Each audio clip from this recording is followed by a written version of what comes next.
Randy, first of all, let's talk about one guy who I know is your favorite boxer of all time. Of all time, and it's not Muhammad Ali. His name is Joe Frazier, Smoking Joe Frazier.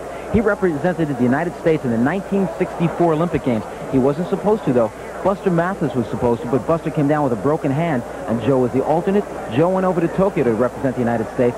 Joe, as a matter of fact, hid his broken hand, yet he fought in those Olympic Games. He won every one of his fights, and in the finals, he knocked out Germany's Hans Huber. And that was for the heavyweight title, the 1964 Olympics. 4 years later, who was the heavyweight champ? His name was George Foreman, Big George Foreman, one of the strongest, hardest heavyweights of all time. The man could bang with either hand. He destroyed the Soviet Union's Ioannis Shapoulis. And, of course, very well noted for his trip around the ring.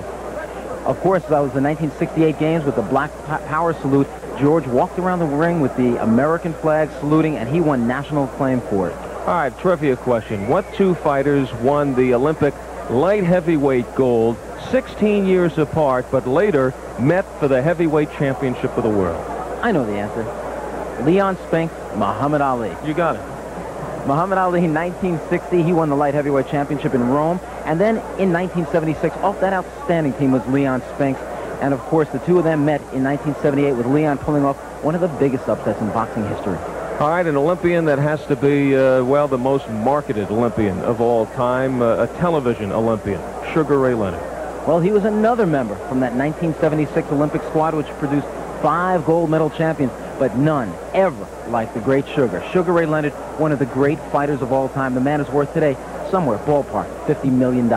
Well, there was one Olympian, not from the United States, who did not win a gold medal, but he's after a championship down the road another month or so.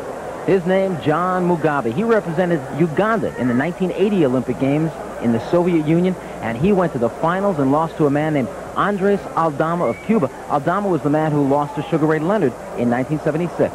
All right, when you take a look back the last 20, 25 years and all the great Olympic stars, which one do you feel was the best fighter as an amateur? I've got to go with Howard Davis Jr., and this is the man, another 1976 product. He just never developed as a professional. He's an outstanding professional. As an amateur, he was 125-5, just an incredible fighter. He was voted the most outstanding boxer in the games in 1976, just never really developed. And I hear a rumor now that he has just turned down $185,000 to fight Aaron Pryor. I don't particularly believe it. I wouldn't turn down $185,000 to fight Pryor. You'll never get the chance. I wish I would. All right, that's another edition of Randy's World, the Olympic edition. And we'll be back for our